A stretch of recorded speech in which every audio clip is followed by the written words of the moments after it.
Eric, are we waiting for someone else?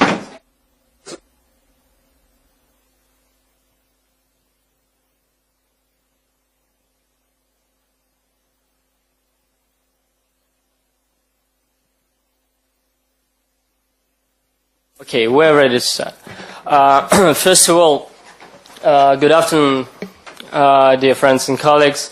We are extremely glad to welcome you all here today.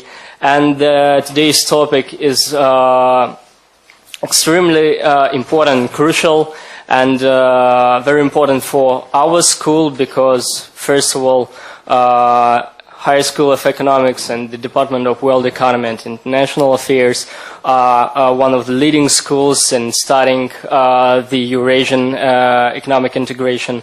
And furthermore, a few years ago, on this faculty was justified Russian pillar to the east. We extremely welcome the format of this event. It's very good to speak about such topics in very let's say in such a multipolar view side, and we are glad to have the delegation from the United States, from the Fletcher School of Law and Diplomacy and at Tufts University. And we're extremely glad that even during such a tough period in relations between the United States and Russia, we are open for the discussions, and we are sharing our views on this extremely crucial issues and points. Thank you, guys. And now I would like to give speech to Andras Bayak, the mediator of this event. And Andras, yes. Thank you very much. Thank you for the introduction. And I also would like to welcome everybody on behalf of the Faculty of World Economy and International Affairs of the Higher School of Economics. It's a great honor to have such distinguished panelists and diverse participants today with us. And I also would like to thank our experts for joining us. We have two leading experts on Eurasian international relations in Eurasia and the US-Russia relations. And we're also delighted to have with us the Fletcher School, which is actually one of the best graduate school in the world in the sphere of international relations. And now I would like to extend my gratitude to Arik Burakovsky, who is the team leader of the Fletcher School delegation. And Arik, thank you for bringing the Fletcher School for the second time to the HSC, the Higher School of Economics. It's a great pleasure for us to have you. And today we are going to talk about and compare the Russian visions on the Eurasian integration model with its perception in the United States, as well as we are going to focus on the intersections of the Russian and the US strategy in the Eurasian region. Furthermore, we are planning to engage in identifying what are the challenges and the opportunities the Eurasian Economic Union faces today in the region, and what can be the compatibility, what opportunity can be for compatibility with the European Union and with the Silk Road economic belt. And I'm very happy to see that really we have participants from all over the world, from all of the Eurasian region. All right. So, as an outcome of our today's discussion, we are anticipating to facilitate a research group as well of the HSC and Fletcher students, so that they could work together toward a joint publication. And as far as I know, that the Fletcher School has several publication facilities. So we're going to have two parts. In our first part, I would like to ask our distinguished experts to give a short overview on the topic and remarks. Then we are going to the Q&A session, and you are going to have the opportunity to ask your questions both from the experts and from each other. So,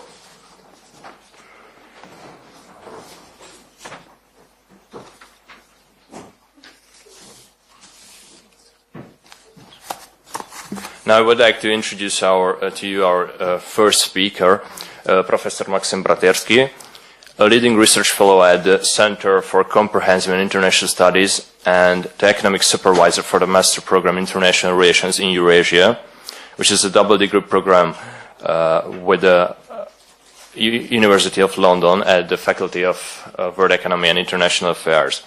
He is a renowned author on Russia's political economy, and one of his latest books is Economic Instruments of Russian Foreign Policy. Professor Bratersky will tell us about prospects for economic integration in Eurasia, highlighting Russia's and China's role in it. So please welcome Professor Bratersky.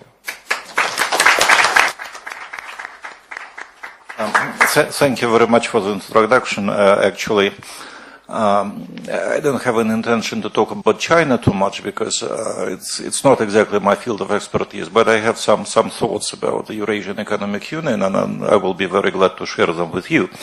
I don't know the answers to many questions, but I hope I will be able to offer you some lines for discussion, some angles for your own thinking.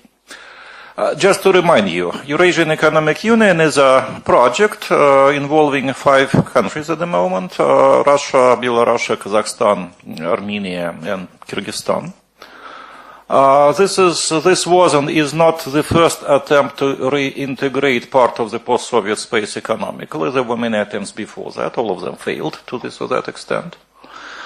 The only project that was formally done before the Eurasian Economic Union and was successful was the creation of free trade zone in the CCEIS, Commonwealth of Independent States, which was announced and implemented about a year before the Eurasian Economic Union. And as you see, not all the post-Soviet countries participate there, and it is one of the big issues that probably will be the focus of your discussion. Does this project make any sense without participation of Ukraine? Because there were many hopes that Ukraine would participate, and economically Ukrainian participation was very important for the success of this project. But with your permission, I will return to the beginning and point at 2 things which I think are central to your possible discussion today. First, what is that? What Eurasian Economic Union is about. Is it economic really? Is it political really? Is it a mix? By the way, there is no simple answer to this because in parallel we can ask ourselves, and what is European Union? Is it political or economic project? Also a very difficult answer. The second question, which will certainly be the focus of your debate today, is whether it's successful or not, or let us put it this way, whether it has any chances for success or it has failed already, especially without the participation of Ukraine. Again, I don't know the answers to this, but I will offer some lines of thinking because our judgment of success or failure depends very much what questions do we ask and what do we take as success. And I'm very glad that our renowned economists are not with us today, because they view everything through the prism of money, profit, usefulness, and if there is more money, it's a success. If there is less money, it's a failure. They have very simple logic. Huh? Yeah. No, they have their point. We won't argue with that. But this point is somewhat not very embracing, I would say, because my feeling is that the bunch of assumptions and theories, classical, neoclassical economists and high school of economics are neoclassical economists, mostly. The bunch of theories they apply is very dusted and not very modern anymore. Because what do they judge as a success? Whether trade is created or diverted. Yeah? If there is more trade, it's a success. No, they refer to David Ricardo and Adam Smith since then they didn't read anything. If there is less trade or there is no additional trade, it's a failure. If we look at the situation in Eurasian economy from this point of view, we will not see any significant progress. There are different explanations of that. We may refer to the aftermath of the global economic crisis. We may refer to the so-called third stage of economic crisis that hurt the periphery, especially Russia, Kazakhstan, and etc. But I would point to the central reason. Trade, according to this classical European integration theories, etc., trade expands when tariffs are liberalized, when there is no import duties between the countries. But import duties had been removed before that. There were no import duties already when the Eurasian Economic Union was being founded. So there was nothing to reduce. That is why one could not expect fast increase of trade. Because there was no reason to. It had been liberalized before that in a framework of the free trade zone. Another thing economists are usually referring to when they talk about economic integration units, they talk about the economy of scale. They say the bigger markets, more opportunities for producers. Again, they have their point, but these markets were more or less in place already there, even before the establishment of the Eurasian Economic Union. And probably there is some additional value that is being produced right now because of these larger markets. But again, there was no revolution in there. So, but what I want to point out, I could give you some more reasons and some more lines for traditional economic thinking on issues like that. I think these explanations simply do not work in the modern world anymore. Regardless of Mr. Trump, there were quite serious ideas of Trans-Pacific Partnership. There were and still there are. They haven't been formally abandoned. The projects of transatlantic, this project, uniting or making closer the economies of Europe and the United States or Europe and Asian countries. And in all of them, the direct economic gain is not obvious. I've seen many papers and lots of research done in different economic centers in the United States and France and Britain. Nobody was very optimistic about the prospects of GDP of, Europe and America growing, increasing rapidly because of this agreement. It is about other things. It is about norms, it is about institutions, it's about tariffs, it's about mutual penetration of corporations on the territory, of other nations. So probably we should judge the project of Eurasian Economic Union with these measures, not the measures of 1950s when we were talking about the liberalization of trade. It had been done already, so there is no win there. To what extent it's political? I remember many years ago, Mrs. Clinton referring to this project, saying that we see what is happening. It is Putin's attempt to re-Sovietize the post-Soviet space, and we see him through, and we won't allow him to do this. It is not serious either. If any of you is following more or less the development of relationship between Russia and Kazakhstan, Russia and Belarus, you will see that what is Soviet system? Soviet Union is hierarchy. It is when Moscow is central and everybody obeys. You simply cannot see this. This does not exist. It's very often when not Russia twists the arms of Belarus, but vice versa. It's Batьka Lukashenko who twists Russian arms. So there is no political hierarchy, and certainly it's not the development of a new imperialistic structure on the post-Soviet space. I wouldn't exclude that some people in the Russian leadership would want this, but it is not happening because others do not want that. So what is this? What is this? Is it economic or is it political? It is both, and I suggest that we should view and judge the success or failure of this project by other measurements, which mostly lie in a different sphere. It is not direct gains from the increase of trade or direct gains from the expansion of the markets, though there could be some. But it is rather the establishment of a separate economic center which would have a voice in the global organization of economy. It is means and ways to negotiate with other economic associations like European Union or something that will be born on the Pacific sooner or later. Because you cannot do it alone, you need to have a trade bloc behind you to do this. It is a question about tariffs. It is a question about certification. It is a question about rules of trade, which again you can promote only as a bloc, not as a separate country, even if you're a large country. And in that sense, the prospects of Eurasian Economic Union remain unclear. Non-participation of Ukraine in this project certainly undermined it, and economically and even politically it's much weaker than it was expected to be originally.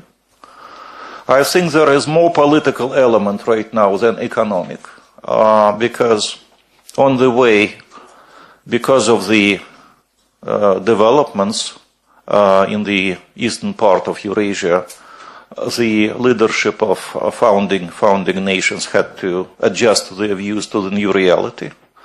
We certainly don't know what will happen to this project with the departure of Mr. Nazarbayev, which will happen sooner or later. There are many ifs and there are many open questions, but I would probably insist on one thing.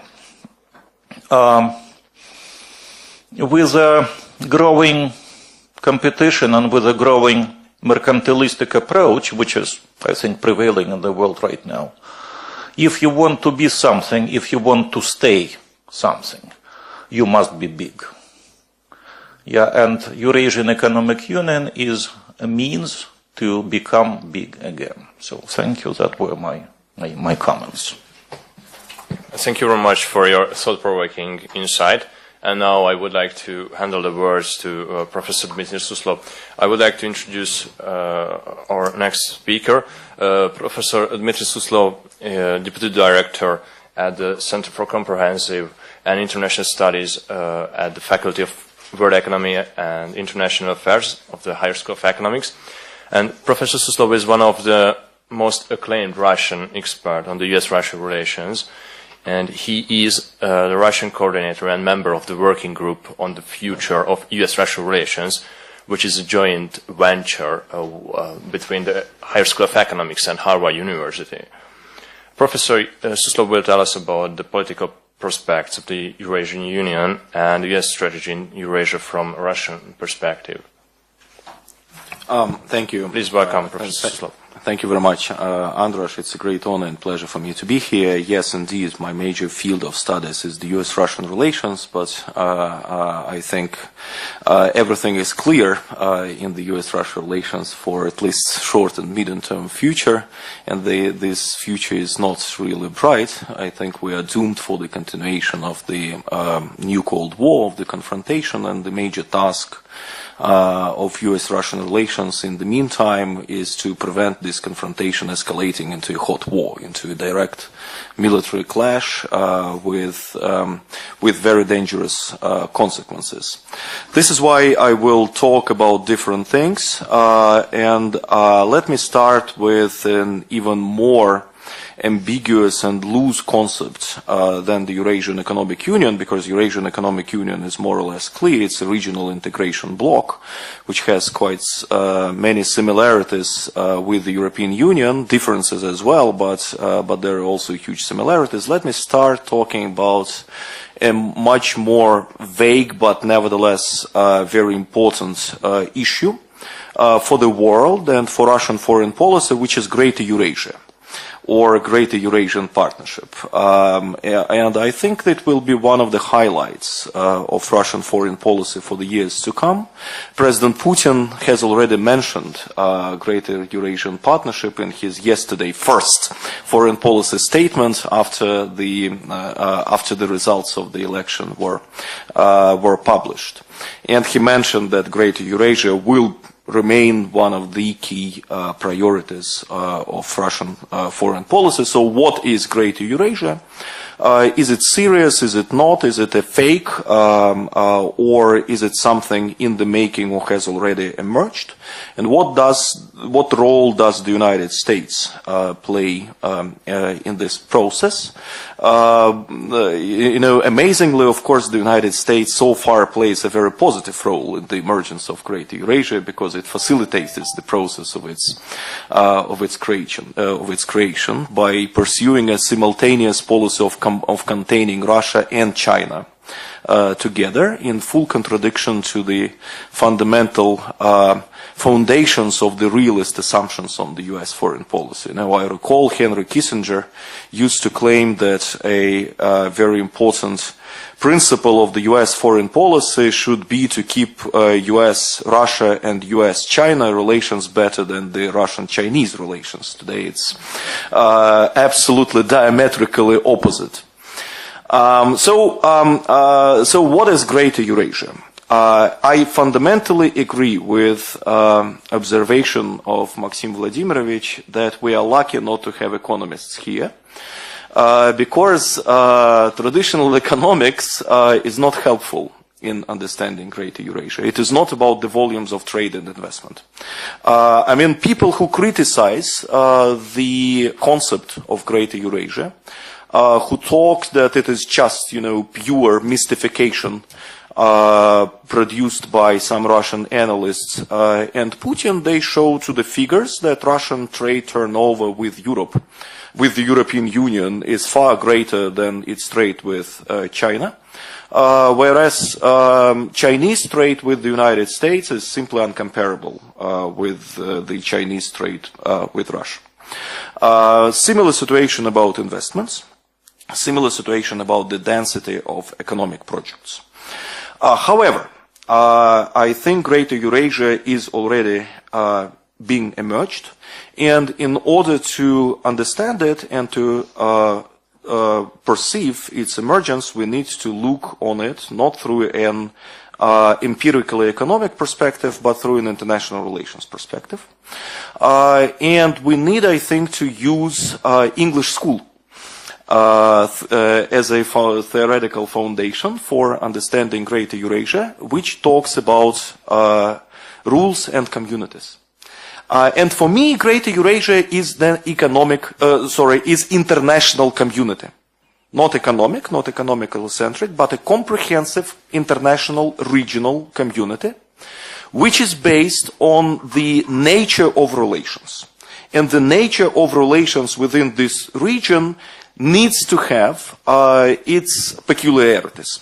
And we do have this peculiarity. We have a unique culture of relations, a unique quality of relations in Greater Eurasia, first and foremost between Russia and China, which is a unique type of neighboring great power relationships. Right? Again, the classical viewpoint on IR would tell us that Russia and China are doomed for confrontation. Right? And that Russia should be afraid of the Chinese rise, China should establish its hegemony in Central Asia at the expense of Russian interests, Eurasian Economic Union should be a plot to limit the Chinese influence, and so on and so forth. We see nothing like that. Right? And already now we have a unique quality. This is the unique example in the history of international relations where two neighboring great powers have positive sum, not zero sum relations, and do not perceive policies of each other as threatening the interests of the other. Right, so, and this is, I think, essential, right, for understanding Greater Eurasia, that we do have the new quality and new nature of international relations, interstate relations, in this Eurasian region, with the Russian-Chinese strategic partnership as the foundation of it, but going beyond that, involving, of course, also the Central Asian countries, and so on and so forth. There are three major drivers behind the emergence, objective drivers behind the emergence of Greater Eurasia. First driver is Russia's pivot to the east, or rebalancing of Russian foreign policy towards the east, which started, by the way, before the current crisis in the Russian-West relations and in the US-Russia relations. It was first proclaimed by Vladimir Putin in 2012, so 2 years before the Euromaidan crisis. But major Russian experts started to speculate about that even before. And the major prerequisite behind that Russia's turn to the east is that the Pacific is becoming the centerpiece of global economy and world affairs, and in order for Russia to be at the center of global economic and political decision making, Russia to be there. Right? Whereas Russia's marginalization from the Pacific will really mean Russia's global marginalization. And Russia doesn't want to be globally marginalized, right? When Europe was the center of the world, Russia was part of the European board, right? So now Pacific is the center of the world, so Russia must be simply present and active there. So this is the first driver. The second driver is the Chinese the intensification of the Chinese policy towards the West, towards Eurasia, which also has the objective foundation. China wants to accelerate its trade and logistics with the European Union.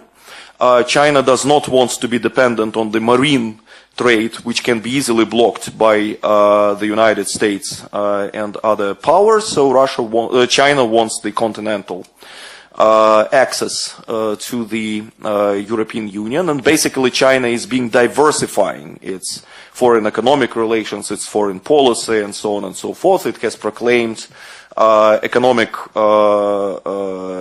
dimension of the Belt Road, which later evolved into One Belt, One Road concept. It has the marine dimension and the continental dimension. So there is the profound intensification of China's outreach to the West. Geographical West, not political West, but geographical West, which for China is Central Asia and Russia. And the third driver behind the emergence of Greater Eurasia is that Eurasian Economic Union is a reality. By the way, I think one of the criteria of success of the Eurasian Economic Union is that it survived despite a rapid deterioration of the Russian-West relations. No one withdrew from Eurasian Economic Union after the new Cold War between Russia and the United States had started. On the contrary, some countries joined, like Armenia and Kyrgyzstan, and some other countries want to join, like Tajikistan, and some others are, comprehending and discussing the options to join this integrationist project. And there is a continuous integration of Eurasian Economic Union into the network of relations and structures in Asia, in Southeast Asia, in South Asia, and so on and so forth, in the region, basically, right? There is the growing number of relations between Eurasian Economic Union as a bloc, as an integrationist arrangement with the third countries, including China, but not only China. Well, Vietnam was the first. Now a series of agreements between Eurasian Economic Union and other ASEAN countries are being discussed. An agreement between Eurasian Economic Union and ASEAN, bloc to bloc, is being discussed. There are very active negotiations between Eurasian Economic Union and China. Other Asian and Pacific countries, including Japan, South Korea, India, and so on, are considering also establishing formal relations with the Eurasian Economic Union. So there is this growing integration of the Eurasian Economic Union into the network of relations. Thus, as a result of the combination of these three major processes, we do have already a new quality of relations, a new density of political relations. in Greater Eurasia, which basically constitutes Greater Eurasia as a reality which is in the process of emergence. Now, my second point will be that this emergence of Greater Eurasia is absolutely compatible and congruent with the global tendencies, which are regionalization taking the lead over globalization, and economic governance also moving to the regional and trans-regional levels from the global level. The global level of global governance now is being stagnant with the stagnation of WTO, with the unclear policies of the United States. You know, the United States is turning to the egoistic, mercantilist foreign policy. This is absolutely incompatible with the preservation of the current mechanisms of global economic governance. The US itself is not satisfied with the global rules that exist at the global level. I mean, the rules governing global economy. So the governance of economic relations is moving to the regional and trans-regional level. Maxim Vladimirovich mentioned TPP, TTIP, which might, re-emerge after Trump, hypothetically, although it will be very difficult to do it, given the protectionist mood now in the United States. But nevertheless, Greater Eurasia is part and parcel of this process. And finally, the policies of the United States accelerate the emergence of Greater Eurasia, provide a more vibrant dynamic to the emergence of this super region or the super regional international community by simultaneous containment of Russia and China and pushing Russia and China towards each other.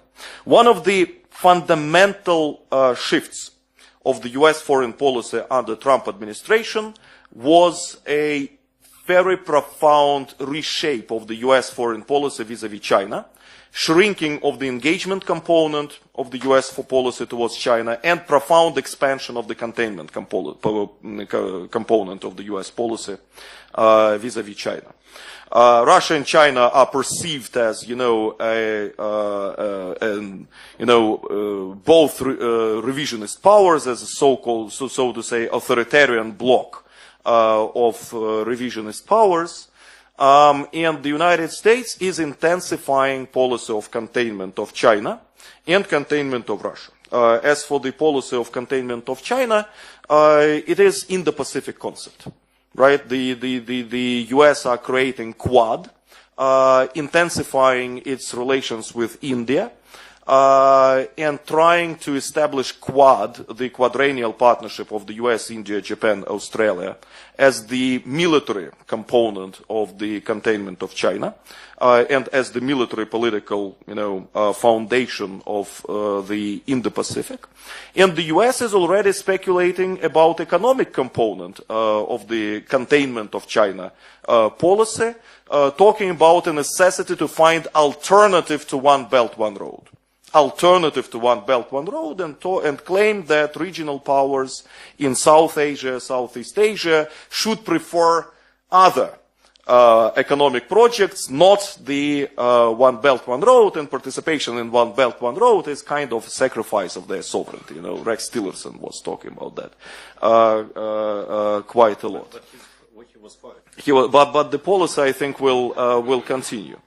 And if China is being contained from the south, southeast, and from east, where will China go? Of course, it will intensify its policy vis-à-vis Russia. The same with the U.S. Intensification of the U.S. containment policy of Russia. So, since the time is up, let me draw this conclusion. The question is not whether Greater Eurasia will be a reality or not. But the question is whether the emergence of Greater Eurasia will contribute to the global division of the world and global polarization of the Pacific in particular and the world in general. Between Greater Eurasia on the one hand and Indo-Pacific on the other hand, with the reintroduction of the global Cold War and in our view, in my personal view, this is exactly what the United States wants right now, right? They work towards this greater polarization and fragmentation of Indo-Pacific, of the Pacific into these two adversarial competing blocks. Or the second alternative is that Greater Eurasia as the emerging reality, and Indo-Pacific as also the emerging reality, will be compatible, not divisive. And in the context of the US-Russian confrontation, which is reality on the ground and will be such for the observable future, the only way to ensure their compatibility and avoid a clear polarization of the Pacific is for Russia to intensify its relations with the countries like Japan, India, ASEAN countries, and so on, including the allies and partners of the United States, not at the expense of the Russian-Chinese partnership, but together with continuation and preservation of Russian-Chinese partnership. This is why I personally look forward to the further intensification of the Russian-Japanese relations, to the preservation of the Russia's relations partnership with India, and so on and so forth, right? And with this work, we will manage to overcome this divisive approach of perceiving Russian-Chinese partnership as something opposite to the Indo-Pacific, as something opposite to the liberal world order, which is fracturing by itself. Thank you very much.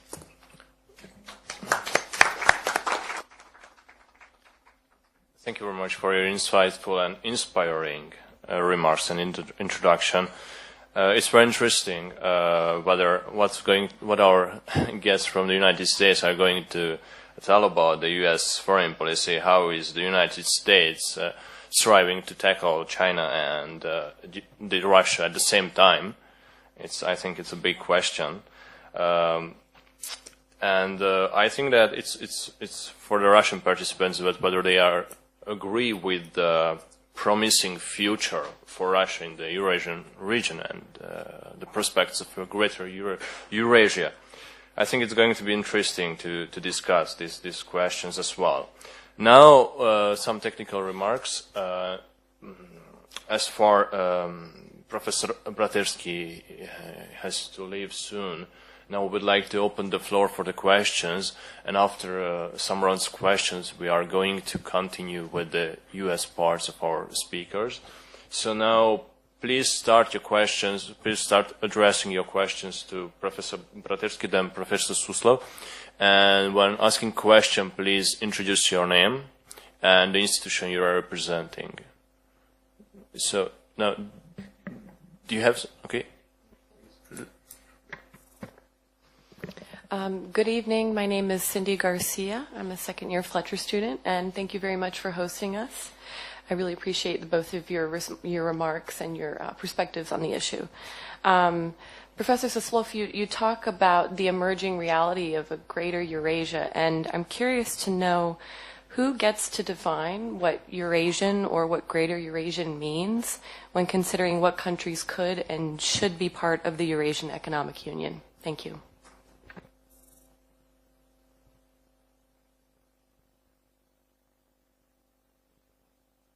Well, I think Greater Eurasia is much broader than Eurasian Economic Union. Eurasian Economic Union is just one of the components of Greater Eurasia, and not necessarily a central one.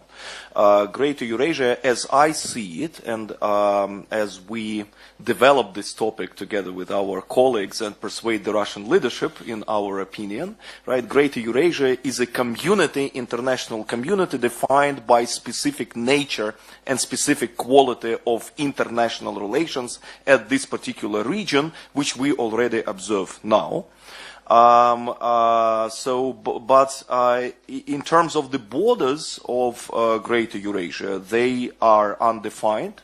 Well, some people perceive, for instance, Shanghai Cooperation Organization as an institutional framework for Greater Eurasia, but I think it's much broader than that, because not all the members, for instance, of the Eurasian Economic Union are members of the Shanghai Cooperation Organization, right? And vice versa.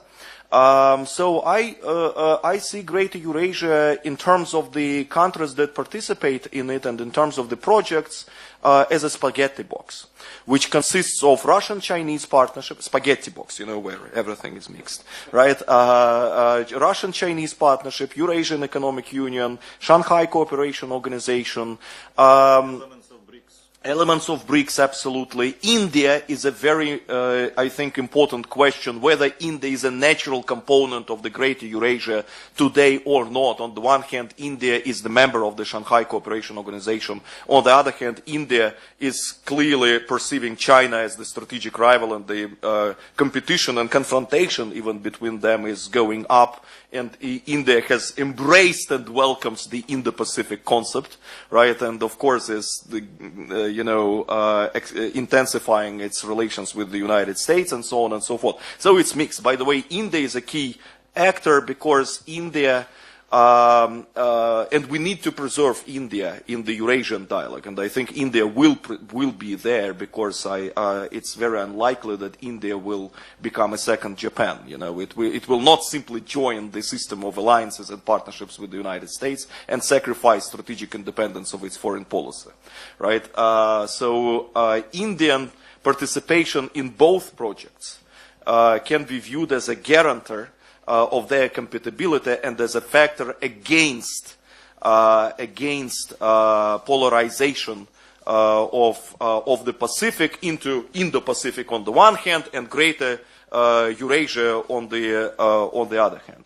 As for the prospects of the enlargement of the Eurasian Economic Union, I think Maxim Vladimirovich could talk about that. Talking about Ukraine, by the way, now I think the fact that Ukraine is not participating in the Eurasian Economic Union in the shape as we see Ukraine today is a factor of success of Eurasian Economic Union, not failure, because Ukraine will be certainly a liability for this project. Ukraine is purely non-integratable either with Eurasian Economic Union, with Russia, or with the European Union, by the way, because it is so divided internally. So I don't think that any prospects of Ukraine joining Eurasian Economic Union exist. At the same time, no prospect for Ukraine joining European Union exists either. I would guess that in the meantime, if the situation in Tajikistan becomes better, it will ultimately also depend on the state of Afghanistan, but I would be not surprised to see Tajikistan and Azerbaijan, by the way, also as members of Eurasian Economic Union, but not now in the longer term process. As for now, I do not see the prospects of immediate enlargement, but maybe Maxim Vladimirovich could disagree. I don't think that there are any particular plans for enlargement either. Moreover, I'm not sure it is so necessary and useful. What is being done is Eurasian Economic Union is negotiating now free trade agreements with countries. There is one with Vietnam, with Iran I think will be signed shortly, with China should have been signed in January, but I haven't heard anything about that, whether they did that or not. With Pakistan, there are negotiations. With India, there are negotiations. With Malaysia, with quite a few ASEAN countries. So the idea is not to expand, I think. The idea is rather to create networks. When, by the way, this Greater Eurasia project is a typical networking thing. There will never be a center, either in Moscow or in Beijing or in Delhi. Yeah, it is a different construction based on mutual economic interest, on trade interest, on similar understanding of world politics, on some mutual interest in the world financial system, currency system. I wouldn't say that there is a very huge positive agenda there, but the relationship on the Pacific, I think, and in Greater Eurasia will be built simply on different principles, because we all got used to the Atlantic system, which we call the world order. And it's based on Western rationality, certain history, certain understanding of things. I'm not saying it's bad, but it's one particular model, and we might expect that there could be other models as well. Yeah, thank you. Please let us know, Maxim, do you have time for one more question, or you? Yeah, one more question. Sorry, but somebody is waiting for me. It's a very big friend of our department, Professor Richard Sakwa. He's a big expert in the Valdai Club, and I have to. He's waiting for me. Actually, I promised him to come. Okay, please, last question to brother. Yeah. Hello, my name is Ella, and I'm a first-year student at Fletcher. Thank you so much for hosting us. And I have a question. There was an issue happened last year between the Kazakhstani and the Kyrgyz border when the border was closed for, I believe, more than 1 week. Could you please explain why this happened and why Eurasian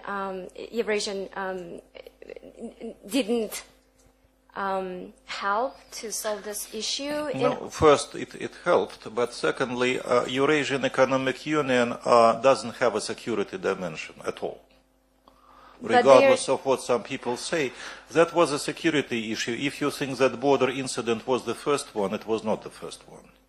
There are border incidents in Central Asia all the time. Moreover, even today, borders between some post-Soviet countries are full of landmines.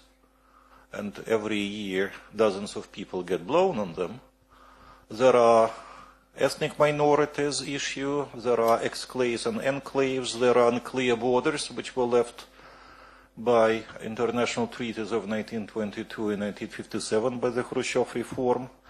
There are water problems, there are drug trafficking problems, there are many problems. And of course, proponents of the Eurasian Economic Union would like to see that omnipotent thing, omnipotent institution which can, with a magic wand, reduce all the problems to zero, but unfortunately they cannot. They cannot. And some problems will persist. Moreover, we didn't mention that, but with the new leadership, we cannot read yet the direction of the development of Uzbekistan, which is a key player in that area. We don't know what will happen. Looks like they are take a guidance towards modernity, but what is modernity in their understanding, we don't know. Yeah? So there are many questions, but you're right. These incidents happened, and I'm afraid they're not the last ones. So I'm actually original from Kazakhstan, and but Kyrgyzstan and Kazakhstan usually have a very good relationship. But may I ask follow up then? So sanctions, they are affecting third member countries. Yes. Could you please elaborate on this question a little bit more? Because I think it's not fair for Kazakhstan, for my country, right, that it affects our economy. And then also, what if Belarus and Kazakhstan express interest for Ukraine to join and be a member? Because it's a regional union, right? And Kazakhstan and Belarus, they do partner with Ukraine. Thank you. No, it's very simple and very difficult to answer your questions. Yes, Russia was taking decisions. Yes, Russia had informed its neighbors, allies, and friends, but as far as I understand, Putin hasn't asked for their approval of this. It was his decision, it was Kremlin's decision, and yes, you're right, third countries see some consequences of this Russian policy. They're not awful, but there are some unpleasant moments, I would agree with this. Yes, there were scandals, multiple scandals. I'm not sure about Russian, Kazakhstani ones, but with Belarus there are scandals all the time, because Russian authorities feel that either Belarus as a country or some people there are just utilizing in their narrow selfish interest the situation. From time to time we would see crawfish being imported from Belarus and oysters being imported from Belarus and other things which simply are not being not produced there. And if you ask me, I don't know the good solution for that. Yes, in this particular issue, Russian, let us say, reading of national interest doesn't completely match the Kazakh and the Belarusian reading of their national interest. And I think the only way it is what exactly has been done.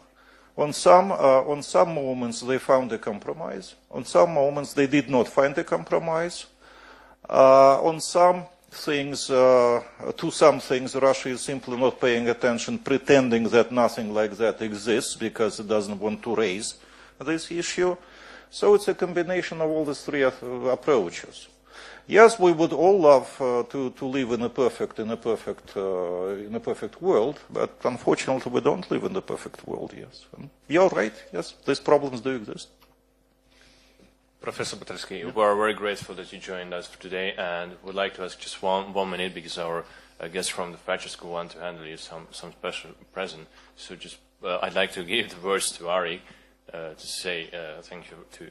Sure. Well, thank you so much for your insights and for this exchange. I have so many questions that I'd like to ask you, and I'm sure many of the students would too. So we regret that you can't stay longer, but on behalf of the Fletcher School and Chris Miller, who is the co-director of our Russia and Eurasia program, I'd like to present to you a book. It's called Putinomics. It's about the Russian economy over the last 17 years, and I hope that you will enjoy it.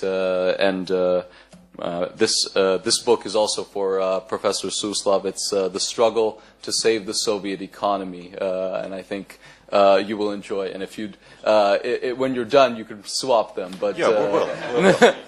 But they are recently written by Professor Miller, who will give his remarks very shortly. But thank you so much for hosting us. It's a real pleasure to be able to come here, actually a second time now, and we really hope to continue to collaborate in the future. So thank you both. Yep. Thank you very much, Ari.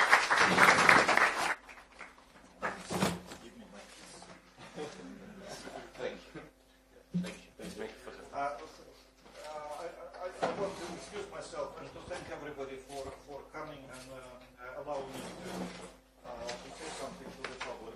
And now we will take over, and certainly will do his job very well.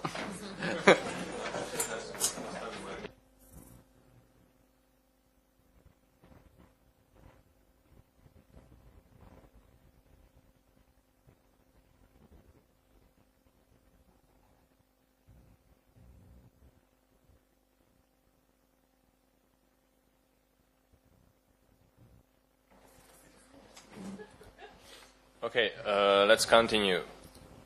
Now we are going to listen our guest experts' message. Unfortunately, our invited speakers from the Fletcher School, Professor Dresner and Professor Miller, have been forced to cancel their participation in the very last moment. So we just this afternoon we learned about this, and Chris Miller. Okay. Maybe sooner. Yeah.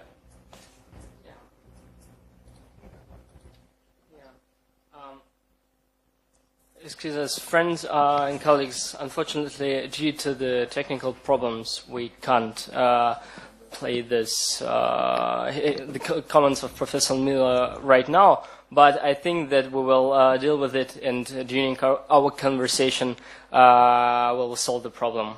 Thank you.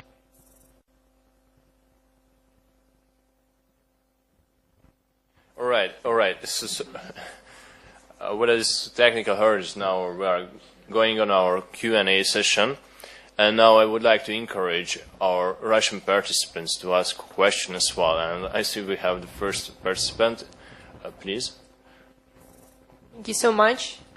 My name is Natalia Askerova, and I'm a fourth-year student of the High School of Economics. And my question is to Dmitry Vyacheslamovich. So you actually said that there are unclear borders of Greater Eurasia, which means that we are not actually certain what is the role of the European Union there, what is the role of European countries. And actually the European countries also have this concept of Greater Europe, which means that they want to create something from Lisbon to Vladivostok. So my question is, what is the connection between Greater Europe and Greater Eurasia, whether they can be complementary or they are opponents? What are your thoughts? Thank you. Thank you very much. I think that with the conventional understanding of Greater Europe, which is the EU-centric international community also, and EU-centric integrationist zone, based entirely on the principles, rules, regulations of the European Union, and operating as concentric circles mechanism with the EU at the center and all the other players as the outer spheres of these concentric circles. I think those two ideas and concepts are clearly not compatible, right? Because Greater Eurasia will not basically be based on the European Union. It is absolutely clear that Russia will not become the associated, will not agree to association, to its own association with the European Union, as well as probably Belarus and the other countries of the Eurasian Economic Union now, and I'm not talking, of course, about China. So the original idea of Greater Europe as a indeed vast land from Lisbon to Vladivostok based on the EU rules and practices is basically dead. And the last bullet into this project was the Russian-Ukrainian conflict in 2014. This is why Europe and Germany are so angry with Russia. We basically destroyed their perception of wider Europe by these purposes. But in my understanding, this project was doomed from the very beginning because it was absolutely clear that Russia would not agree to participate in EU-centric structure, in EU-centric community, as an associated or not associated, but in any case, EU-centric country. And all the possible talks about Russia's return to EU-centricism in its foreign policy, which are now there are lots of speculations about that in Germany and in some other European countries, and even in some parts of the Russian elite. This is just nonsense. It's, it's unthinkable. So this is why, as far they are not compatible, and the European Union, I think, needs to fundamentally revise its strategy towards the East and towards Russia in general, reject the Eurocentrism of its policy towards Russia, and start developing relations with Russia and with Greater Eurasia on some more equal footing. Right, a prerequisite for that should be, of course, a mutual recognition between European Union and Eurasian Economic Union, and basically that the European Union should reject this EU-centric approach. It will be difficult for the European Union to do so, especially with the current crisis that the European Union faces. But nevertheless, that's the only option. Otherwise, on the contrary, it's not that black and white, because at the same time we do see a certain interest on the part of the member states of the Eurasian Economic Union to continue relations with the EU. If Eurasian Economic Union is perceived and develops as a rival project to the European Union, right, then it will not be successful, because the countries like Kazakhstan, for instance, they want to continue their relations with the EU. Armenia wants to continue their relations with the EU. So a dialogue between European Union and Eurasian Economic Union would be very helpful for that, to satisfy those countries and to reduce the verge which is being emerging at the borders of these two. But the wider Eurasia concept, the wider Eurasia community or Greater Eurasia community, I think should be and already is open to participation of the countries of the European Union and the European Union as such, but not on the EU-centric conditions. Okay, thank you very much. Yeah. Or next, yeah, please. My name is Melanie. I'm a Master of International Business student. And you mentioned that China wanted to broaden its land and infrastructure and land routes, economically speaking, and to compensate with the maritime one. And my question is the following. Most of the Eurasian Economic Union are actually landlocked countries. So in a way, their weakness is the strength that China is looking. So is there some room in that sense, in that perspective, for cooperation between China and some other East Asian countries with the EAEU? Once again, can you repeat your last question? Because those are landlocked countries, and China has maritime routes available, and they both have maybe some complementarity between their weaknesses and their strengths. So in that sense, in terms of infrastructure and route of commerce, could the EEU find common grounds with China and negotiate to trade together and use those strengths and weaknesses? Well, I do not see any contradiction here. As you mentioned, I perceive these processes as absolutely complementary. China wants to develop maritime trade and maritime infrastructure. This is the One Belt, One Road project is about. At the same time, China wants to be independent from the straits, and China wants also a land access to the European Union, and a huge infrastructure building in Central Asia, in East Europe, and in Russia helps Chinese economy, right? And the development of the economic dimension of the Silk Road is also contributing Chinese economic development. So I don't see any rivalry here. On the contrary, now we see that the marine component, maritime component of One Belt, One Road is being increasingly challenged by the United States, also by India and Japan, which pushes China even more to focus on the continental dimension and to develop the infrastructure with Central Asia, with China, with Russia, with East Europeans like Poland and so on and so forth. And I think this process will continue. By the way, let me mention also something that I skipped due to the time limitation. I think the emergence of Greater Eurasia is not just something objective, but also something necessary. In order to solve exactly China problem and China question in international relations. Because objectively, China is rising and is becoming one of the hegemonic powers in the world. It is reshaping the balance of power very quickly. And if China continues to rise as a unilateralist hegemonic power, it will inevitably get trapped into the Thucydides trap. right? It will inevitably force and push the other countries to unite against China and join into China containment policy. This is already what's going on in Southeast Asia and in South Asia.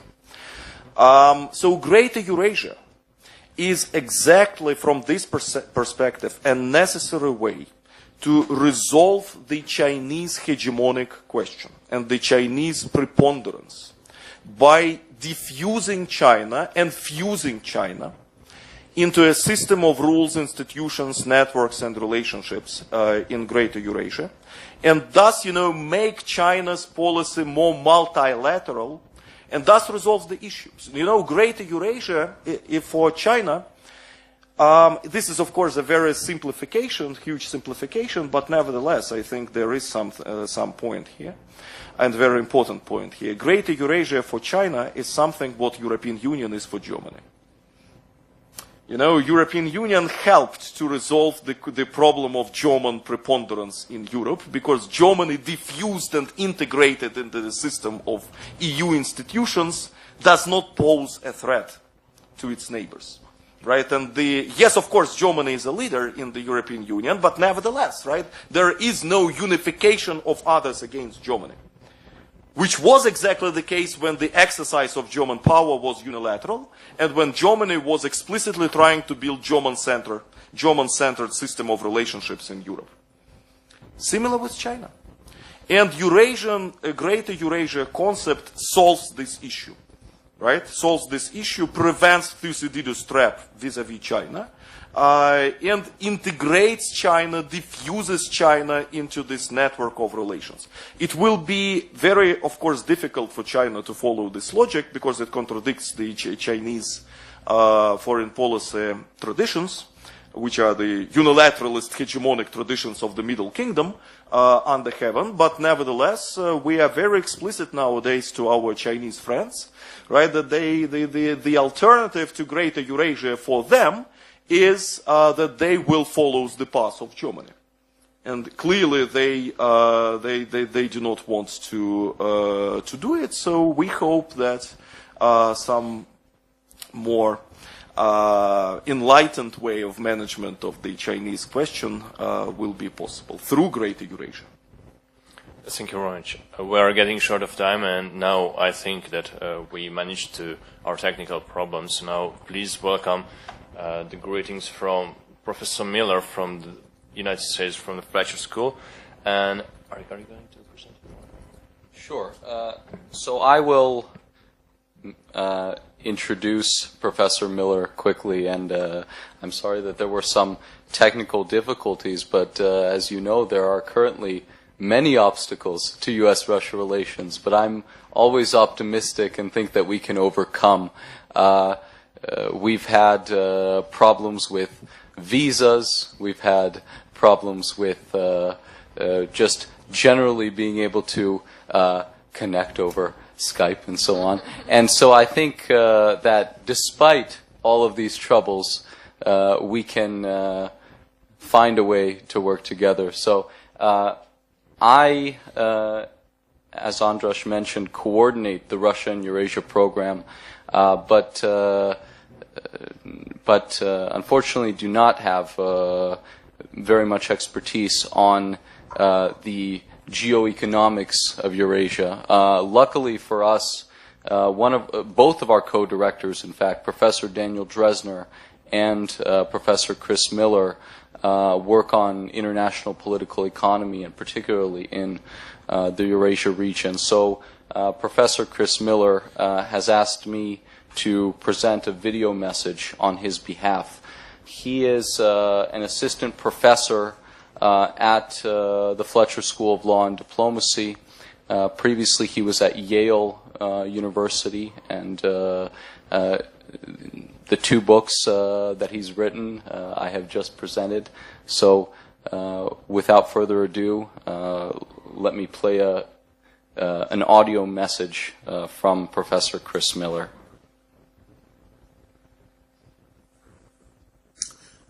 Hello everyone, this is Chris Miller.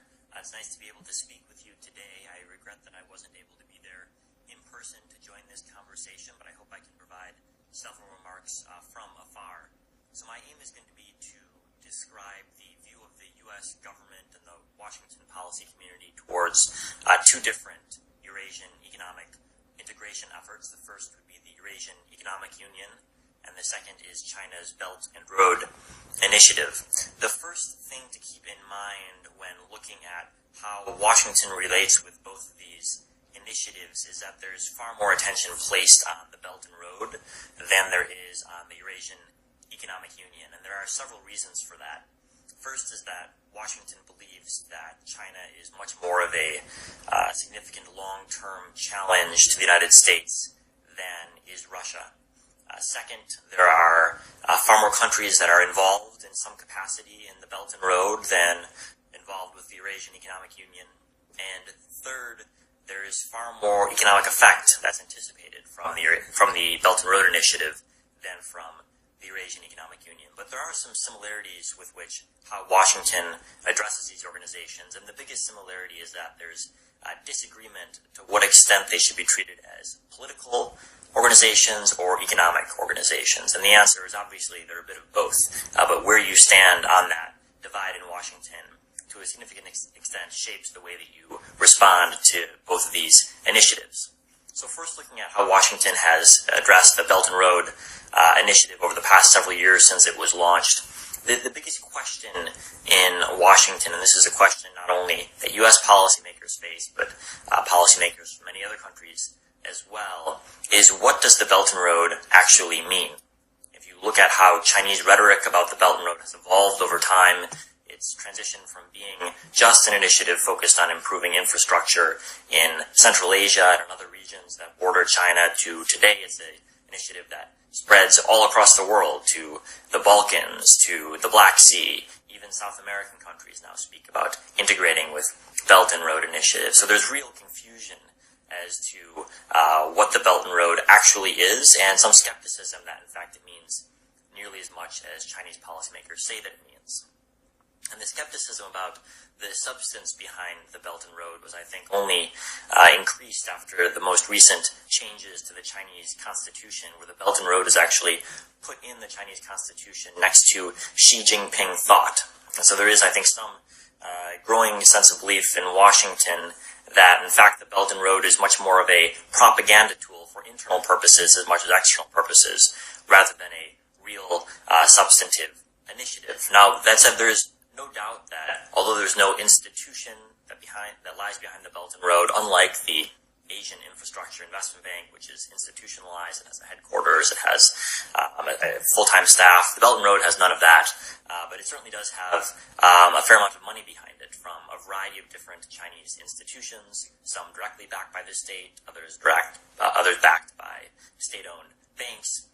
There's also no doubt that Chinese corporations are being pressured from the government to invest in projects that are somehow connected to the Belt and Road. So there's clearly a lot of money flowing into projects that have the phrase Belt and Road associated with them. But there's still debate in Washington as to, even though this is kind of an amorphous project, even though it's not exactly clear the different drivers of Belt and Road investments in Beijing and among Chinese companies, there's still a sense that this is important, but there's a debate as to what way it is important. Is it important primarily because it's going to reshape Eurasian economies by building roads and bridges and trains across Eurasia, or is it going to reshape Eurasia because it's going to drastically increase Chinese political influence by both letting the Chinese use economics as a tool of gaining political control, and also by making other countries more dependent on Chinese investment in the future? And as I mentioned before, the answer is certainly a bit of both. Certainly, if the Chinese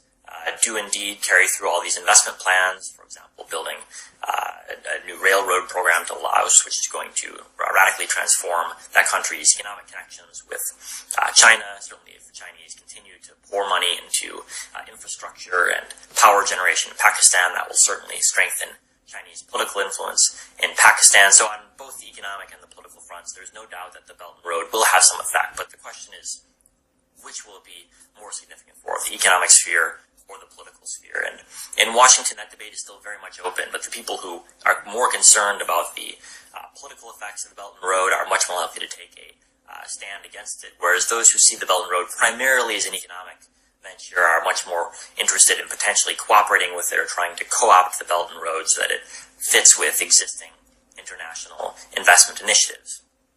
There's a similar divide in Washington about understanding the Eurasian Economic Union, but there's much less optimism, I think, that the Eurasian Economic Union will in fact have a long-term, durable economic effect beyond perhaps the specific bilateral relationship between Belarus and Russia and Kazakhstan. For one thing, there are not nearly as many countries who will be involved in the Eurasian Economic Union compared to those that are involved in the Belt and Road. So perhaps the Eurasian Economic Union might expand at Tajikistan, but the number of countries that could feasibly be added to the Eurasian Economic Union is quite limited. So there's no chance of kind of a world transforming shift along the lines of what the Chinese sometimes say about the Belt and Road. And the second thing that I think many people in Washington see as a limit on the economic effects of the Eurasian Economic Union is that, in fact, a lot of the economic integration initiatives have slowed, if not completely stalled, in part because getting agreement between Belarus and Kazakhstan and Armenia and Russia on some of the more intrusive regulatory questions which are necessary to bring down trade barriers between the countries is actually quite challenging because each of these countries have their own domestic politics, their own domestic lobby groups, and just as trade deals are hard in the United States, they're hard in the European Union, so too getting Kazakhstan and Russia and Armenia to agree on domestic regulatory issues is in fact quite challenging, which is why you've seen the pace of integration, I think by most metrics, slowing over the past year or two.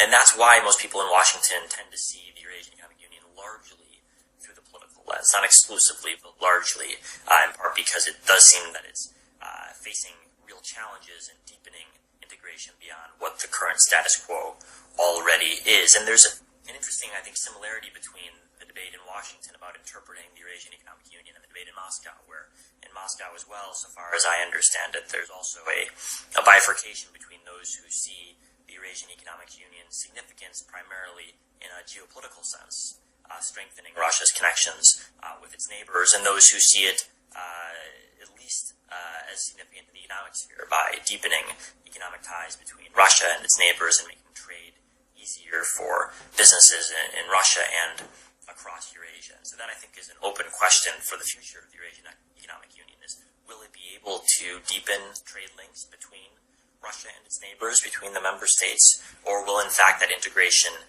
stop at its current level, which is somewhat integrated, but not nearly as integrated as, say, the countries of the European Union.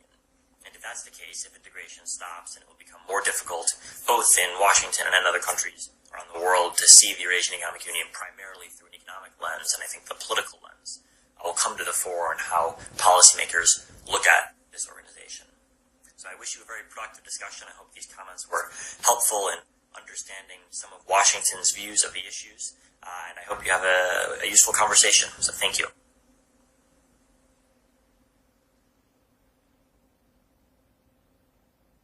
Thank you, Eric, that you made it possible regardless the snowstorm in Boston and the U.S. sanctions to Russia, against Russia. So now I think that we have learned that all of our three speakers agreed on that the political dimension of the Eurasian Economic Union prevails, but we are here in the higher school of economics, so we cannot go without discussing the economic part. And so now we have the pleasure to introduce one of our PhD students who is going to tell a few words about the economic part of the Union.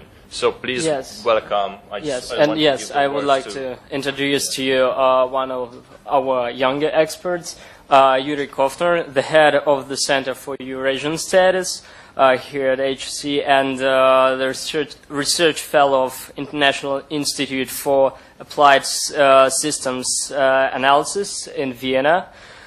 So here, Yuri, today here with us via Skype. Yuri, do you hear us? Yes, I hear you perfectly. Thank you. Okay. Do you hear me? Yuri, we're glad to have you all today and listen you attentively. Thank you.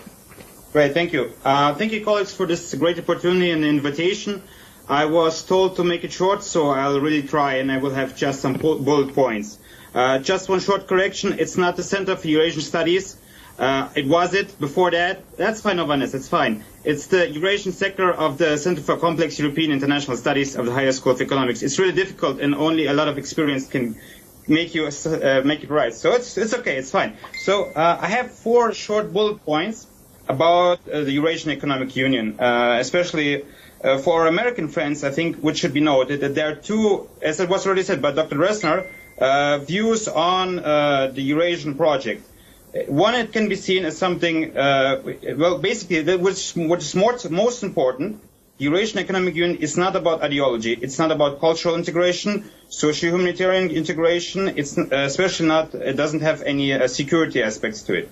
So it's only the idea behind Eurasian economic integration is pragmatic Eurasianism proposed by Nursultan Nazarbayev, the president of Kazakhstan, and not by the Russian side. It's only about economic integration, economic interests, mutual benefits. That's the first point I would like to make. This is the official idea. Of course, there might be some other experts or people who would like something more than that, me included. However, that is not the case officially in concerning the union. Second bullet point is about we have talking about the problems, the challenge of further economic integration within the union. We have the problem of that we don't have enough competencies of the supranational bodies. So the first thing is that if you look into the union policies, the Eurasian Economic Commission has only 2 significant competencies, which is in trade policy and so tariff barriers and non-tariff barriers. All other questions are not really the competency of a supranational institution of the Eurasian Economic Commission. There still there has to be intergovernmental discussions and negotiations on that. And now there are discussions ongoing to give the Eurasian Economic Commission more competence in this sphere. However, how far and how soon this will happen, we are not sure yet. Also, similar with the Eurasian Court, the Court of the Eurasian Economic Commission, which is based in Minsk, it doesn't have the possibilities actually to rule have any rulings within the Eurasian Union as similar as the European Court has. So this is one of the problems, one of the challenges of further integration. Then the third bullet point I would like to make is on the economic policies. And what, to my opinion, will be a big question in the future of further real integration, first of all, will be that we have to understand that 70 to 80% of the economies of the post-Soviet states and all of the 5 member states of the Union, 70 to 80% is made up by state procurement of those economies. So if we want to have further integration, liberalization within the Union, free movement of goods, labor, and so on, we need to find a system which will allow every of the member states to take part in the state procurement, especially, of course, in the state procurement of the Russian Federation, the largest market by far within the Union. And the other big question concerning future economic policies, both internal and in relation to third parties, such as already mentioned China, India, Iran, and so on, is what will be the future economic policy be of Russia, of the new Putin era for the next 6 years? Will it be continued import substitution, or will it be more liberalization? Because this actually, import substitution is related to state procurement. Will we find a mechanism that will allow our member states to participate in this? Or will it be liberalization, which will be also a more effective method of having cooperation with third countries? That is the big question, and that is the big divide, let's say, between Kudrin and Titov, the liberal economic school, and the Derzhavny, or state economic school, which are now like fighting each other in Russia in a not literal sense, of course. And the last point I would like to make is on this Greater Eurasian concept. So I wanted to concentrate more on Greater Eurasia, but I see there have been questions about this concept of a common economic space from Lisbon to Vladivostok. So I would like to make only 2 short arguments about this. First of all, there is strong research going on, especially at our institute in Vienna, where we research the possibilities and challenges of a common economic space. And there is strong interest, especially from the French, European, German, and Italian business community in this project. And what are the interests of both sides? The interest of the European side is, of course, to get access to the Eurasian market, to get an equal treatment of the European companies to increase exports to the Eurasian market, 180 million people buying European goods, that would be something great. And of course, energy stability, supply stability. The other side, the Eurasian side, our side, what are our interests in a common economic space? First of all, it would be to get technologies from Europe and to get investments.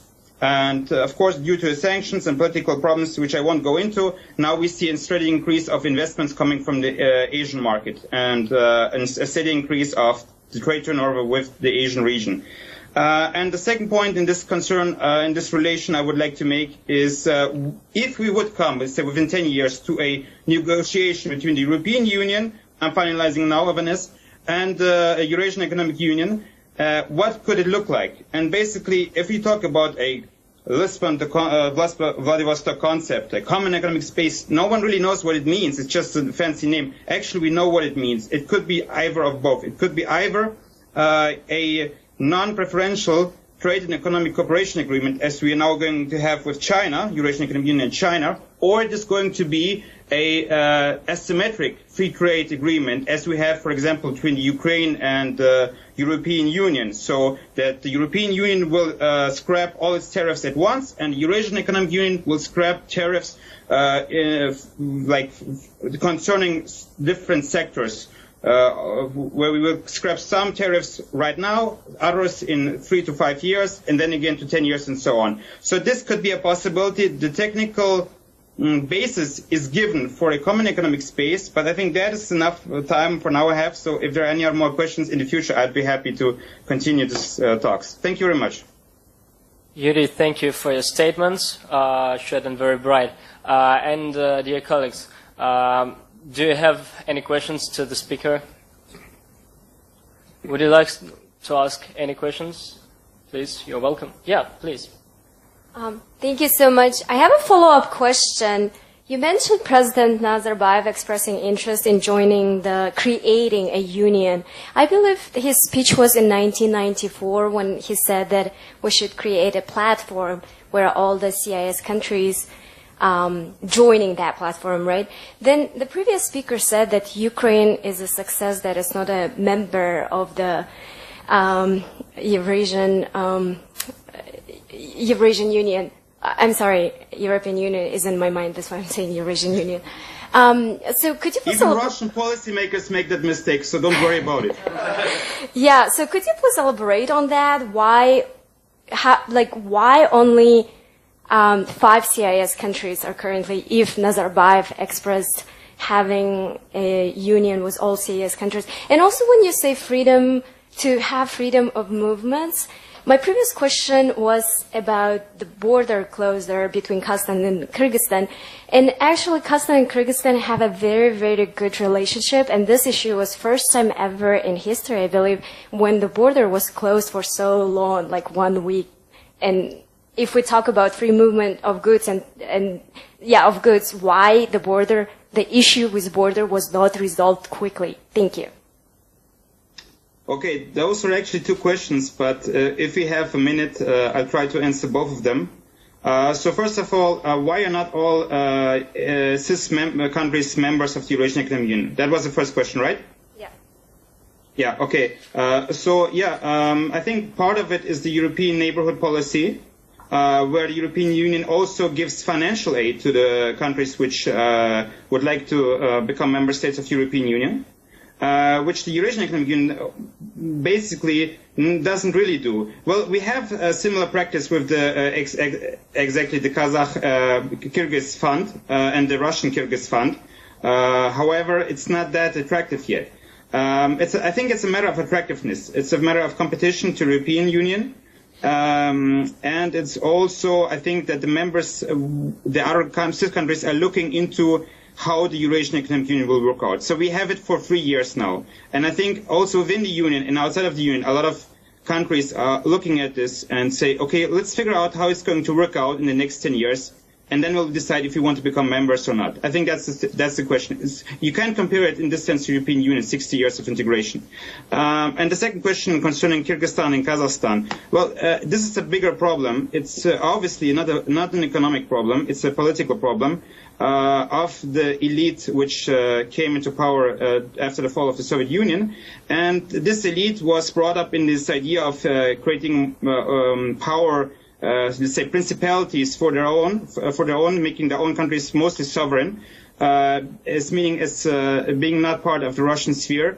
However, that doesn't, to my sense, that's a big problem, that they don't mind being part of the European sphere or the American sphere or the Chinese sphere, but only not the Russian, which I think is strange. However, my point being is that what we need now for the Eurasian Economic Union to work in the next, let's say, 30, 40 years, we need a new youth, a new class of specialists who will become the future Eurasia bureaucrats. As we have the European Union, European bureaucrats, which were created within the universities of Europe with this European idea of a common European future. We need such a youth of technocrats, of specialists, who are moderate patriots of the common union, of this common union idea. And if we will have this youth in the power within the next 20, 30 years, then I think we won't have those political problems.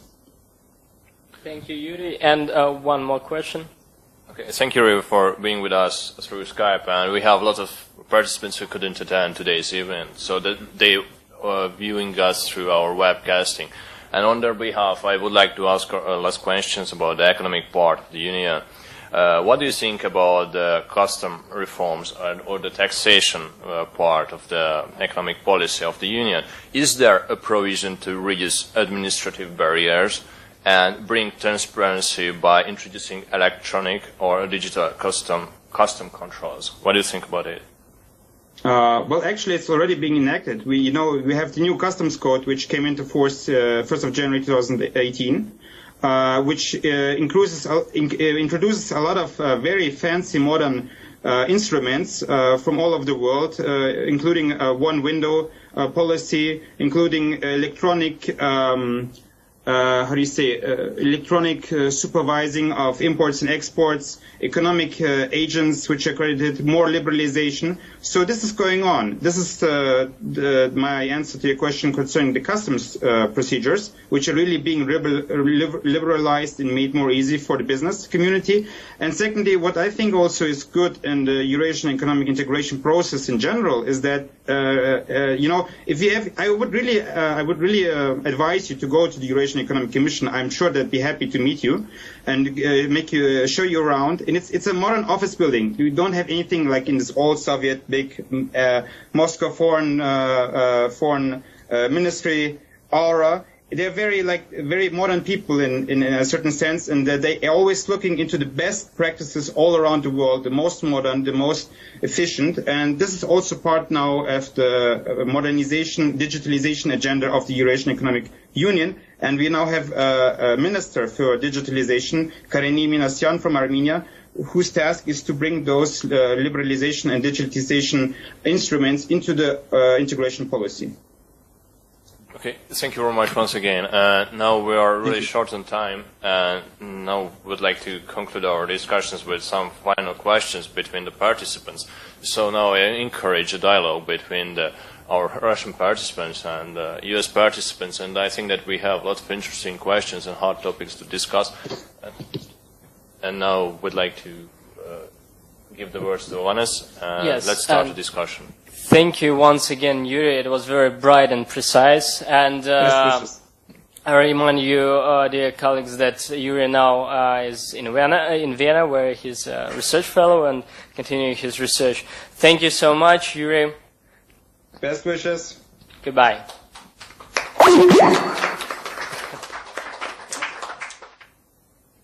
And yes, and now we're moving to our second big part, and we will be glad to hear the statements and your thesis on these ongoing topics, and we will be glad to hear the prospects from the US side. You're welcome, guys. Thank you. go ahead. Eric, did you have it? So questions or comments, I think, are welcomed. Please. Yes, please. My question actually goes to Professor Dimitri, and I actually wanted to ask the person on Skype too. I want to ask about what would be your reaction, or how would you address this statement technically? For instance, China and Russia seem to have total control over Greater Eurasia, and in this case, China and Russia is engaged in, let me say, a marriage in which China seems to have an upper hand, or China is the man in the marriage.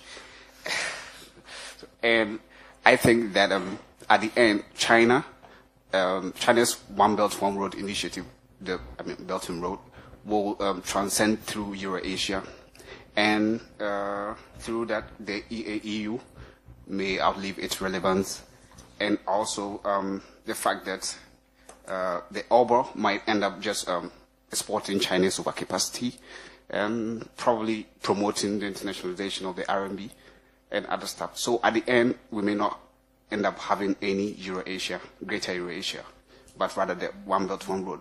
How would you react to such a statement? Thank you very much. First, I would disagree that Russia and China have a total control over the Greater Eurasia, because in the current interconnected world, no one has a total control over anything. Even the United States do not have a total control over their domestic politics and their electoral process, as we observed very clearly in the last election. So it's impossible to isolate Greater Eurasia from the influences of other players, of other countries and centers of power, including the United States and European Union, Japan and others. Moreover, it is fundamentally against the Russian interests to lock Eurasia, Greater Eurasia, as something between Russia and China, because that will be the prerequisite for failure. The regional countries, Central Asians, they do not want to be locked, right, with Russia and China only. Maxim mentioned Uzbekistan, which wants to modernize, and for Uzbekistan, clearly the path to modernization runs through Washington and through, the global economy as such, not just through the regional powers. So Greater Eurasia is again a community, not even a space or a block, not as a closed block, and we would resist any attempts from the outside to depict us as closed block. Secondly, I don't really agree that China is clearly a master and a superior partner in this Greater Eurasia project. First of all, Greater Eurasia is a joint project, right? Pay attention. Neither China participates in Eurasian Economic Union, nor Russia participates in One Belt, One Road. What is the format of Russian attitude towards One Belt, One Road? It's not participation, right? It's a joint development of Greater Eurasia with One Belt, One Road and Eurasian Economic Union. The term, which in Russian sounds like сопряжение, absolutely impossible to translate it into English, right? Сопряжение is something like compatibility and coordinated development, right? So we construct Greater Eurasia together without us participating into the Chinese project. And Putin did not participate and never participates in One Belt, One Road summits together with Xi Jinping on par with other participants of One Belt, One Road, right? And there is one similar thing between Russia and the United States. We can never join others' projects. Never. Right? The US either isolates itself or runs the projects of its own, right? Well, Russia also. Well, the difference is that Russia can allow a co-building of joint projects with others like China on par, on equal footing, right? But I would never see, I hope at least, Russia joining projects of the others. This is the reason why Russia refused to participate in, for instance, neighborhood policy of the European Union, right? On the contrary, Russia insisted on building what was called common spaces together with the European Union, you know, since 2003, and then the roadmaps of these common spaces since 2005. So we are able, and we do agree to construct joint projects with others, but we never participate in the others' projects as just one of the participants. That's the mantra, you know, that's the constant of Russian foreign policy, which I do not assume to change in the observable future. As for Chinese superiority, in the economic sense, yes. I mean, China is more economically vibrant and successful than Russia. But from the military perspective, I don't think so, right? And in the military field, Russia has a vast military preponderance above China, both in nuclear. In nuclear, this is just beyond discussion, but also in conventional field. And the latest presidential address by Vladimir Putin, his statements to the speech to the Federal Assembly on March 1st, you know, when he boasted with these rockets and so on and so forth, was a message to China as it was a message to the United States. And, you know, it kind of destroyed, you know, eliminated any discourse of the Chinese military superiority over Russia.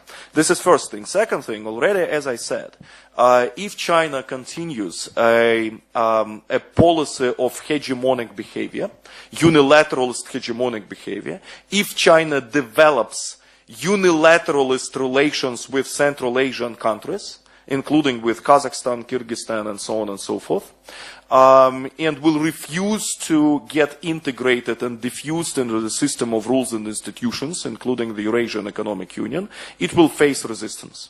It will face a backlash. And I think Chinese will be smart enough to avoid this scenario because they value their relations with Russia, and that in Eurasia they do not have a hostile environment. Because they do have hostile environments on all other angles.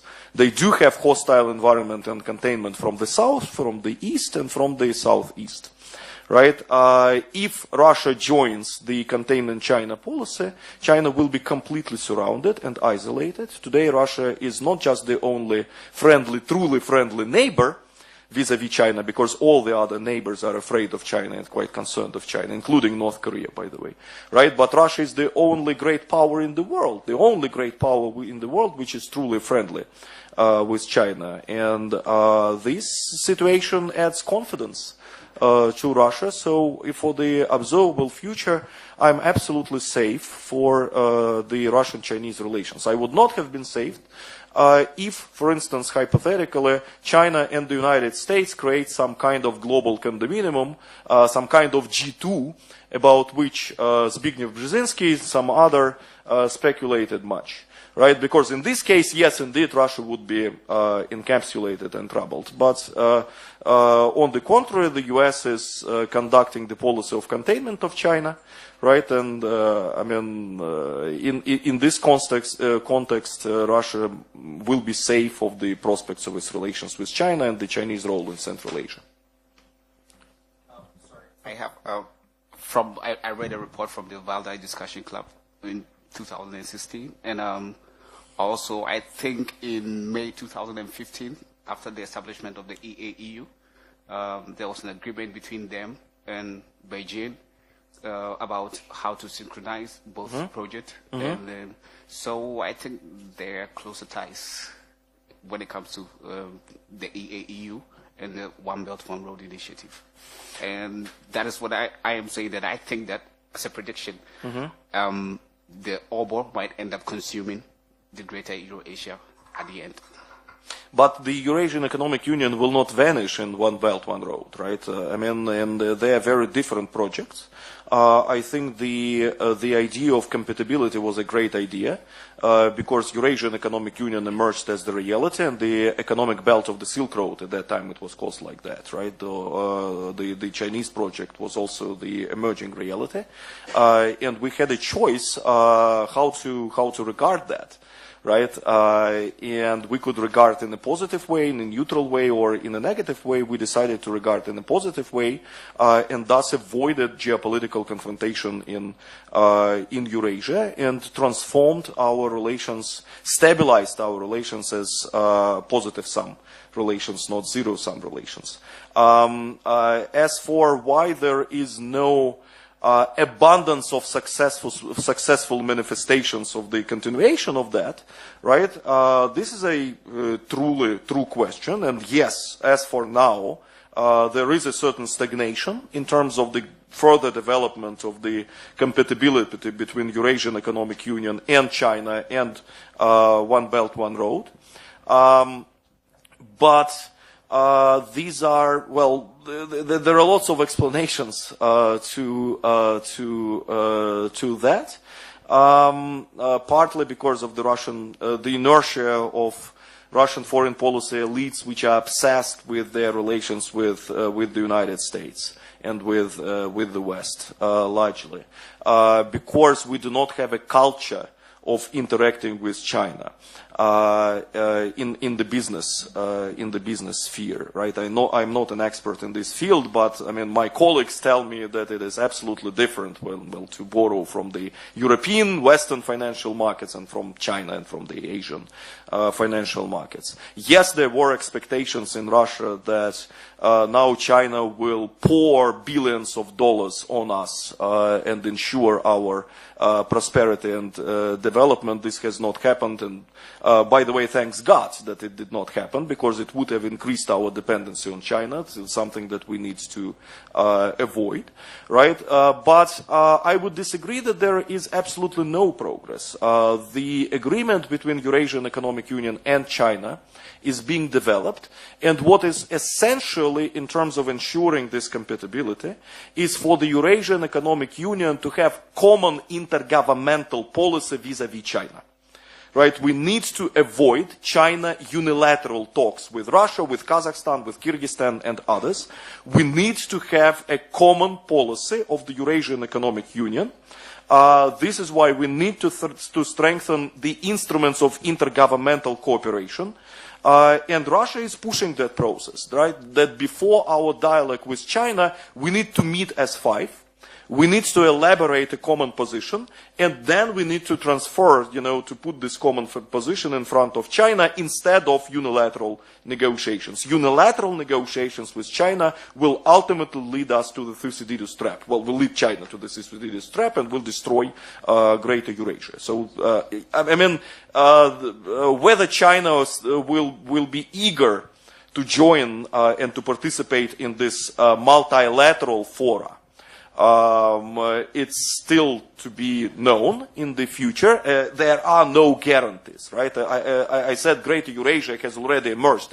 It's being emerging, right? But it can collapse, of course, right? It can collapse, of course, in the future if China fails to multilateralize its foreign policy in Greater Eurasia and fails to take Eurasian Economic Union seriously. Right. Now we are short of time, so we have time just for two last questions. But before we start these two questions, I would like to pop up a question, a general question to our US delegation, because it's a follow-up question to Professor Suslov's remarks, which were really interesting, and we really like to learn about the Americans' perspective as well. So now the following question is to the Fletcher delegation. What do you think about this containment policy? So what do you think about the U.S. foreign policy to contain Russia and China? How is it possible at the same time? What do you think about this? So please share some of your ideas and remarks on it.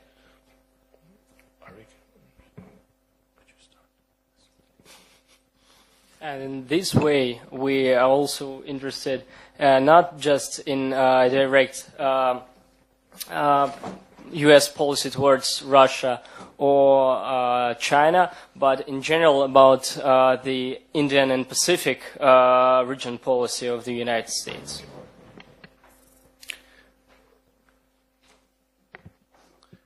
Well, I think it's an interesting framing of the question, containing Russia and China. The term containment was historically used in the Cold War after George Kennan's famous telegram, and the idea was to contain the spread of communism. It was an ideological competition, and the Cold War had a system and a certain set of rules, and so the idea of containment made a great deal of sense. I'm not entirely sure that what the U.S. is currently trying to achieve is in fact the containment of Russia and China. I think it's a management of these relationships.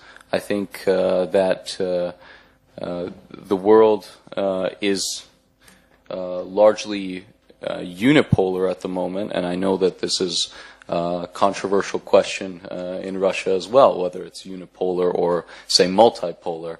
The Russians, I know, don't like the idea of the world being bipolar, because that would mean it's just the U.S. and China, and Russia would be left out. So let it be unipolar for the sake of the Americans.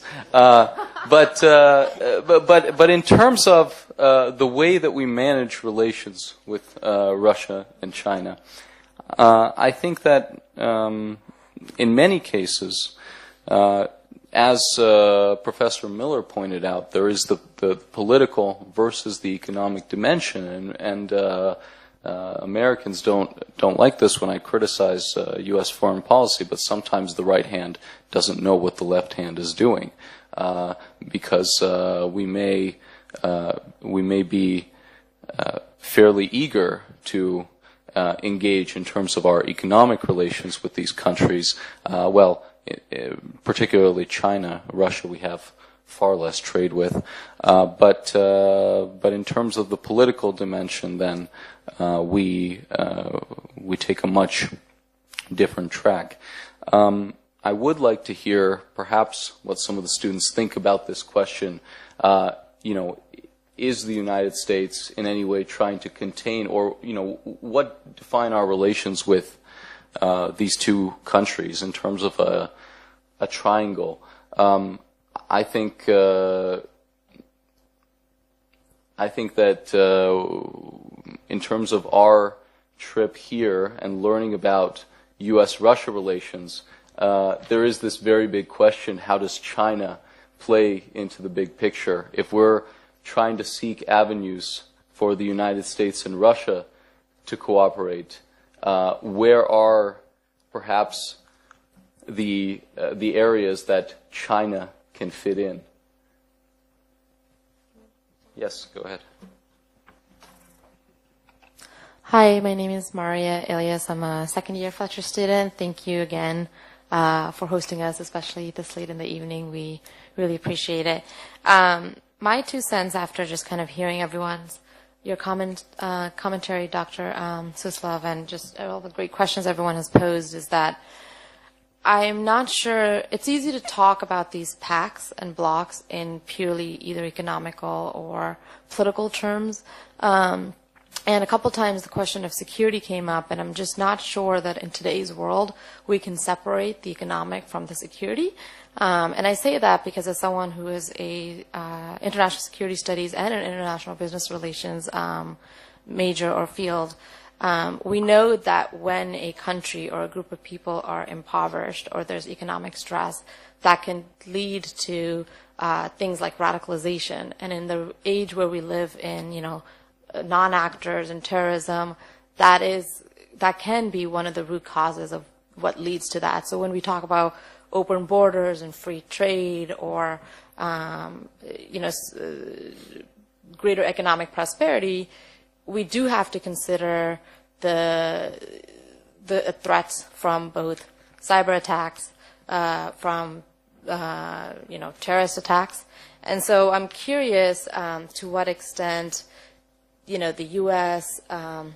Or just even the Eurasian Economic Pact takes that into account, because as the world gets more globalized, the regions get more intensified, if that makes sense.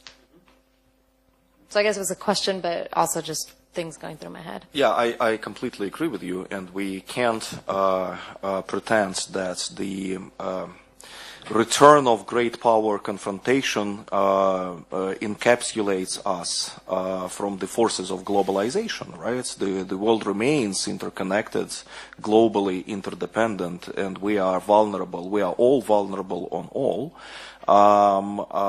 The global governance, the necessity of global governance persists.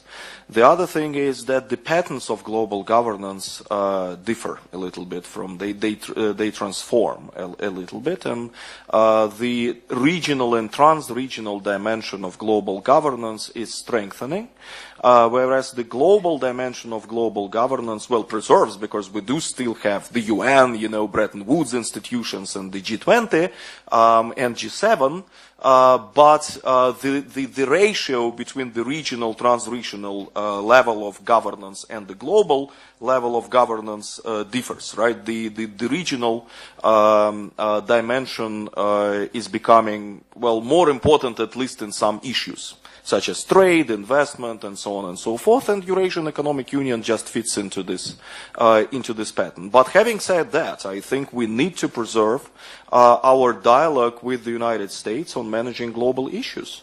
And this is, well, my particular fear is that we don't, unfortunately. We don't have serious talks about cyber issues, which I understand the reasons why thus far the United States is not eager to talk to Russians seriously about cyber. But this is a very dangerous path, because today cyber is a field of war. And cyber weapons are a weapon of mass destruction, strategic weapon, no less than nuclear weapon, right? And you know, given the nature of U.S.-Russian relations now, it is absolutely irresponsible not to have the dialogue on cyber. I mean, climate change, I think, is a very important global factor, and so on. So. The point is how to combine the strengthening of confrontation between the United States and Russia, and the United States and China, with preservation of dialogue on global issues. So far, we do not see, we see that it is not easy to combine them, right? And the Russian-American dialogue on the global issues has degraded much, unfortunately. We still have some sporadic interaction on international terrorism, but it's it's greatly insufficient. We need to reconstruct that. As for whether it is containment or not, I would disagree. We perceive it as a containment strategy, as a reversal, as a comeback of containment policy on the part of the United States, because what is it if not containment when the United States are claiming that Russia and China are, malevolent, global malevolent actors, which try to destroy international order, and they need to be prevented from international order, when the role that Russia and China play in any region of the world, be it Latin America or Africa or Middle East, is depicted as essentially negative. If countries, the third countries, again in Latin America, Africa, and Middle East, are openly, pushed to choose whether they are with the United States and the liberal order, or they are with Russia and China, but if they are with Russia and China, then they need to understand that they sacrifice their sovereignty, right? And they participate in the destruction of this liberal international order. The U.S. is clearly, and openly talking about creating economic alternative to One Belt, One Road. And the security architecture in Indo-Pacific that would prevent China from destroying the Pacific order, and prevent China from building hegemonic structure, hegemonic order in the Pacific. And this is why Quad is natural, the U.S.-Indian partnership is natural, is necessary, and so on and so forth. For us, this is containment, right? This is containment, right? Containment is when you push it is not necessarily roll back so far. right? But it is containment. Similar with the U.S. policy and NATO policy in Europe, right? If NATO is strengthening the eastern flank and basically is openly claiming that now NATO is back into containment policy, right? If NATO is claiming and the US is claiming that the purpose of their policy is to prevent Russia from, continuing its aggressive behavior vis-à-vis the Europeans, and if not sanctions, if not strengthening of the eastern flank of NATO, if not German and British troops in Baltic states and American troops in Poland, then Russia would already have attacked Poland and the Baltic states and so on and so forth. I mean, that's containment. Maybe this containment is a little bit softer than in 1983, right, when we had nuclear crisis. But believe me, I mean, we can easily move, unfortunately, if we still don't have, if we do not re-establish our dialogue on strategic issues, including cyber, we can easily move to the new nuclear crisis, and basically military crisis between Russia and the United States. And the latest nuclear posture review published by the Trump administration is not really promising in this regard. Great. We have for the last question.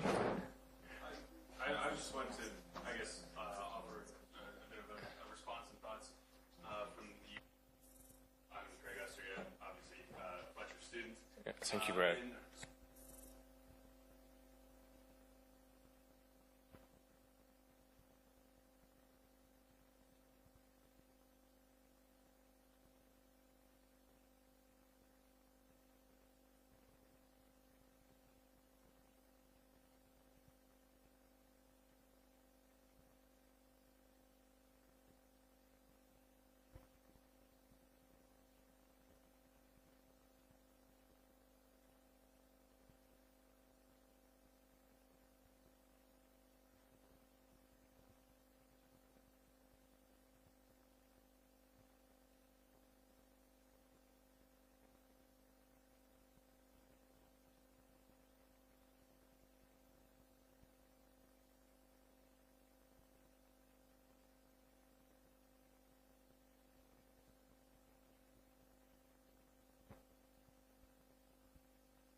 Thank you very much. And now we are really very happy that both the questions and the answers seem to be endless. We wish to have the opportunity to continue this discussion. Maybe next time Arik is taking the guys next time. So we are happy to.